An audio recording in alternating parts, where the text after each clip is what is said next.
ಗಣ್ಯರ ದಂಡೇ ಹರಿದು ಬರ್ತಾ ಇದೆ. ಮನಮೋಹನ್ ನಿಧನಕ್ಕೆ ಡಿಸಿಎಂ ಡಿಕೆ ಶಿವಕುಮಾರ್ ಸಂತಾಪ ಸೂಚಿಸಿದ್ದಾರೆ. ನಾಳಿನ ಎಲ್ಲ ಕಾಂಗ್ರೆಸ್ ಕಾರ್ಯಕ್ರಮಗಳು ಕೂಡ ರದ್ದಾಗಿವೆ. ಡಾಕ್ಟರ್ ಸಿಂಗ್ ಕಾರ್ಯವೈಖರಿಯನ್ನು ಸ್ಮರಿಸಿದ್ದಾರೆ ಡಿಕೆ ಶಿವಕುಮಾರ್. ಮನಮೋಹನ್ ನಿಧನಕ್ಕೆ ಡಿಸಿಎಂ ಡಿಕೆ ಶಿವಕುಮಾರ್ ಸಂತಾಪ ಸೂಚಿಸಿದ್ದಾರೆ. ಕಾಂಗ್ರೆಸ್ ಇದರಲ್ಲಿ ಸರ್ಕ್ಯೂಟ್ ಹೌಸ್ ಅಲ್ಲಿ ಪ್ರೆಸ್ ಕಾನ್ಫರೆನ್ಸ್ ಕೊಟ್ಟಿದ್ದೀನಿ. ಅಲ್ಲಿ ಪ್ರೆಸ್ಗೆ ಡೀಟೇಲ್ ಹೇಳ್ತೀನಿ, ನೀವೆಲ್ಲ ಕೂಡಲೇ ಅಲ್ಲಿಗೆ ಬನ್ನಿ. ಬಟ್ ಒಂದು ವಿಚಾರ ಮಾತ್ರ ಏನಂತಂದ್ರೆ, ಈ ಒಂದು ಪರಿಸ್ಥಿತಿ ನಮ್ಮ ದೇಶದ ಗೌರವ ಸಲ್ಲಿಸಬೇಕಾಗಿದೆ. ಆ ದೃಷ್ಟಿಯಿಂದ ಈ ಕಾರ್ಯಕ್ರಮನ ನಾವು ನಡೆಸಲಿಕ್ಕೆ ಆಗ್ತಾ ಇಲ್ಲ. ಬೇರೆ ಏನೇನು ನಾವು ಕಾರ್ಯಕ್ರಮ ಯಾವ ರೀತಿ ಮುಂದಕ್ಕೆ ಏನು ಮಾಡ್ತೀವಿ ಅಂತ ನಾನು ಪ್ರೆಸ್ ಕಾನ್ಫರೆನ್ಸ್ ಕರೆದಿದ್ದೀನಿ, ಅಲ್ಲ ತಿಳಿಸಿ. ಕಾಂಗ್ರೆಸ್ ಇದರಲ್ಲಿ ನೋಡಿ, ಈ ಕಡೆ ಡಿ ಕೆ ಶಿವಕುಮಾರ್ ಕೂಡ ಸಂತಾಪವನ್ನು ಸೂಚಿಸಿದ್ದಾರೆ. ಮತ್ತೊಂದು ಕಡೆ ನರೇಂದ್ರ ಮೋದಿ ಕೂಡ ಸಂತಾಪ ಸೂಚಿಸಿದ್ದಾರೆ. ಇನ್ನು ಸಿದ್ದರಾಮಯ್ಯ ಕೂಡ ಸಂತಾಪ ಸೂಚಿಸಿದ್ದಾರೆ. ಅಷ್ಟೇ ಅಲ್ಲ, ಗಣ್ಯರ ದಂಡೇ ಹರಿದು ಬರ್ತಾ ಇದೆ ದೆಹಲಿ ಕಡೆಗೆ.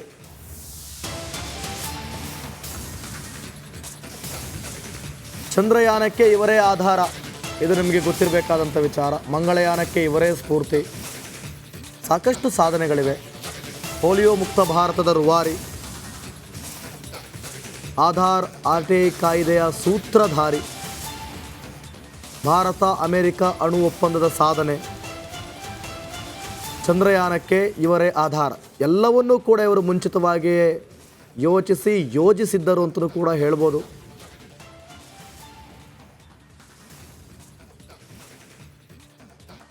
ಕಾಂಗ್ರೆಸ್ ಮುಖಂಡರಾದಂಥ ಹನುಮಂತಯ್ಯ ದೂರವಾಣಿ ಸಂಪರ್ಕಕ್ಕೆ ಸಿಗ್ತಿದ್ದಾರೆ. ಸರ್ ನಮಸ್ತೆ. ನಮಸ್ಕಾರ ಸರ್, ದೇಶ ಕಂಡಂತಹ ಸತತ 2 ಬಾರಿ ಪ್ರಧಾನಿಯಾದಂಥ ಡಾಕ್ಟರ್ ಮನಮೋಹನ್ ಸಿಂಗ್ ಇವತ್ತು ದೇಶದಲ್ಲಿ ಮರೆಯಾಗಿದ್ದಾರೆ. ನಿಮ್ಮ ಫಸ್ಟ್ ರಿಯಾಕ್ಷನ್? ಹೌದು. ಒಂದು, ಅವರ ಜೊತೆ ನಾನು ರಾಜ್ಯಸಭೆಯಲ್ಲಿದ್ದೆ ಅನ್ನೋದು ನನ್ನ ಸೌಭಾಗ್ಯ. ಓಹೋ.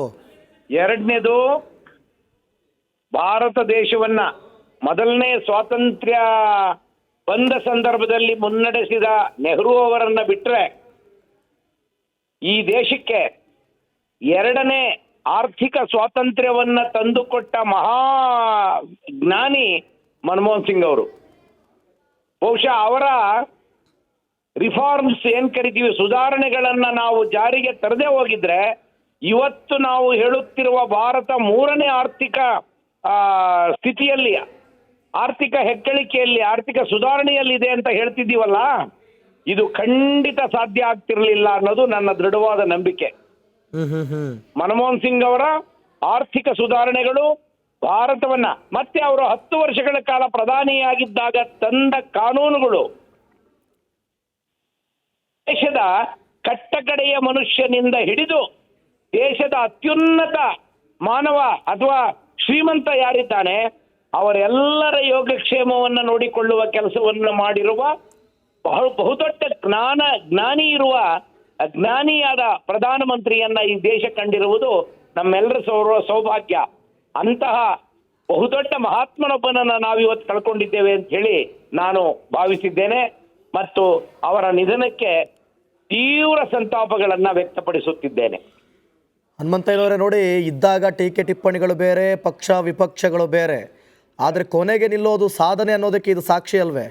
ಖಂಡಿತವಾಗಿ ಮನಮೋಹನ್ ಸಿಂಗ್ ಅವರ ಸಾಧನೆಯನ್ನ, ಅವರಿದ್ದಾಗ ಮೌನಿ ಪ್ರಧಾನಿ ಎಂದವರು, ಮಾತನಾಡದ ಪ್ರಧಾನಿ ಎಂದವರು ಇವತ್ತು ಹೇಳ್ತಿದ್ದಾರೆ.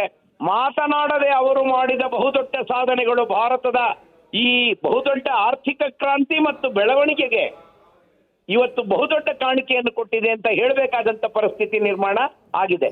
ನಿಮ್ಮ ಮಾತು ಬಹಳ ಸರಿ. ಇದ್ದಾಗ ಟೀಕೆಗಳು ಸಹಜ, ಆದರೆ ಅವರು ಹೋದ್ಮೇಲೆ ಸಾಧನೆಗಳು ಮಾತ್ರ ಅವರ ಬಗೆಗೆ ಮಾತನಾಡುತ್ತವೆ, ಟೀಕೆಗಳು ಮಾತನಾಡುವುದಿಲ್ಲ.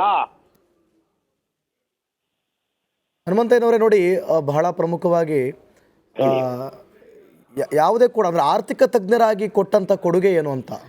ಎಸ್, ನೋಡಿ, ಅವರು ಮೊದಲಿಗೆ ಈ ರಾಜಕೀಯ ಪ್ರವೇಶ ಮಾಡಿದ್ದು ಅವರೊಬ್ಬ ಪ್ರಾಧ್ಯಾಪಕರಾಗಿದ್ದವರನ್ನ RBI ಗವರ್ನರ್ ಮಾಡಿದ್ರು. RBI ಗವರ್ನರ್ ಆದ್ಮೇಲೆ ಅವರನ್ನ ದೇಶದ ಆರ್ಥಿಕ ಮಂತ್ರಿಯನ್ನಾಗಿ ಮಾಡಿದವರು ಸನ್ಮಾನ್ಯ ಶ್ರೀ ನಮ್ಮ ರಾವ್ ಅವರು, ಆಂಧ್ರ ಪ್ರದೇಶದ ಪ್ರಧಾನಮಂತ್ರಿ ರಾವ್ ಅವರು.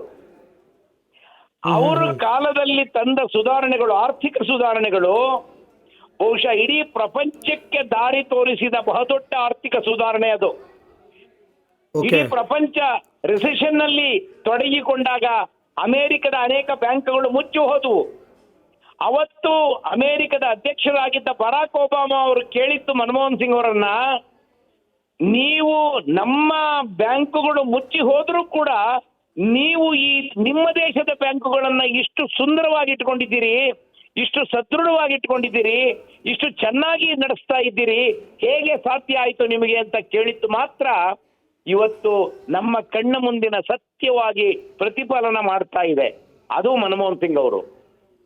ಎರಡನೇದು ಮನಮೋಹನ್ ಸಿಂಗ್ ಅವರ ಬಹುದೊಡ್ಡ ಸಾಧನೆ, ಇಡೀ ನಮ್ಮ ದೇಶದ ಚಿನ್ನವನ್ನ ತೆಗೆದುಕೊಂಡೋಗಿ ನಾವು ಅಡಮಾನ ಮಾಡಿ ದೇಶದ ಜನರಿಗೆ ಸಂಬಳ ಕೊಡಬೇಕಾದಂತ ಪರಿಸ್ಥಿತಿ ಇದ್ದಂತ ದೇಶವನ್ನ ಐಟಿ-ಬಿಟಿ ಕ್ರಾಂತಿ ಮಾಡಿದವರು ಮನಮೋಹನ್ ಸಿಂಗ್ ಅವರು. ಈ ದೇಶವನ್ನ ಐಟಿ-ಬಿಟಿಯಲ್ಲಿ ಬಹುದೊಡ್ಡ ಎತ್ತರಕ್ಕೆ ಕೊಂಡು ಹೋದವರು ಮನಮೋಹನ್ ಸಿಂಗ್ ಅವರು. ಇಡೀ ಪ್ರಪಂಚದಲ್ಲಿ ಐಟಿ-ಬಿಟಿ ಕ್ರಾಂತಿಯಲ್ಲಿ ಭಾರತ ಅತ್ಯುನ್ನತ ಸ್ಥಾನದಲ್ಲಿದೆ ಅಂತ ಹೇಳಿದ್ರೆ ಅದು ಮನಮೋಹನ್ ಸಿಂಗ್ ಅವರು ಕಾರಣ, ಇದಕ್ಕೆ ಬೇರೆ ಯಾರೂ ಕಾರಣ ಅಲ್ಲ. ಈ ಎಲ್ಲವನ್ನ ನಾವು ನೆನಪು ಮಾಡಿಕೊಳ್ಬೇಕು.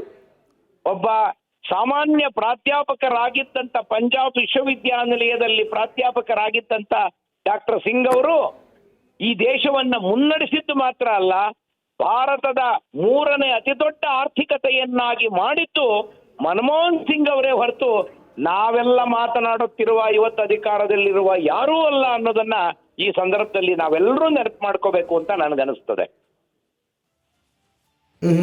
ಸರ್, ರಾಜ್ಯಸಭೆಯಲ್ಲಿ ಕೂಡ ನೀವು ಅವ್ರ ಜೊತೆ ಇದ್ರೇನೋ ಅಂತ ಮಾತುಗಳನ್ನ ಹೇಳ್ತಾ ಇದ್ರಿ. ನಾನು ರಾಜ್ಯಸಭೆಗೆ ಹೋದಾಗ ಮೊದಲು ನನ್ನನ್ನು ಕರೆದು ನಿಮ್ಮ ಬಗ್ಗೆ ನಾನು ಕೇಳಿದ್ದೇನೆ, you are the best addition to this house ಅಂತ ಇದೇ ಸೆಂಟೆನ್ಸ್ ಅನ್ನು ಅವ್ರು ಬಳಸಿದ್ದು ನನ್ನ ಬಗ್ಗೆ. And I was so happy. ಅಂತವ್ರ ಮುಂದೆ ಆಮೇಲೆ ನಾವೇನಾದ್ರೂ ಒಳ್ಳೆಯದನ್ನ ಮಾತನಾಡಿದ್ರೆ ಕೂಡ್ಲೆ ಬಂದವರು ನಮಗೆ ಹೇಳ್ತಾ ಇದ್ರು, ಯು ಸ್ಪೋಕ್ ವೆಲ್ ಅಂತ ಹೇಳ್ತಾ ಇದ್ರು. ಅಂಡ್ ನಾಟ್ ಓನ್ಲಿ ದಟ್, ರಾಜ್ಯಸಭೆಯಲ್ಲಿ ಅಪರೂಪಕ್ಕೆ ಅವ್ರು ಮಾತನಾಡ್ತಾ ಇದ್ದದ್ದು, ಅವರು ಆಡುವ ಮಾತಿಗೆ ಎಲ್ಲರೂ ಕಾಯ್ತಿದ್ರು. ಪ್ರಧಾನಮಂತ್ರಿಗಳಾದಿಯಾಗಿ ದೇಶದ ಎಲ್ಲ ಜನರು ಕಾಯ್ತಾ ಇದ್ರು. ಅಂತಹ ಬಹುದೊಡ್ಡ ಗೌರವವನ್ನ ಇಟ್ಟುಕೊಂಡಿದ್ದಂತಹ ನಮ್ಮ ಮಾಜಿ ಪ್ರಧಾನಮಂತ್ರಿಗಳು ಮನಮೋಹನ್ ಸಿಂಗ್ ಅವರು, ಆರ್ಥಿಕ ತಜ್ಞರು ಇವತ್ತು ಕಣ್ಮರೆಯಾಗಿದ್ದಾರೆ ಅಂತ ಅನ್ನೋದು ಈ ದೇಶಕ್ಕೆ ಬಹುದೊಡ್ಡ ನಷ್ಟ. ಈ ದೇಶದ ಇತಿಹಾಸಕ್ಕೆ ಮತ್ತು ಈ ದೇಶದ ಆರ್ಥಿಕತೆಗೆ ಬಹಳ ದೊಡ್ಡ ನಷ್ಟ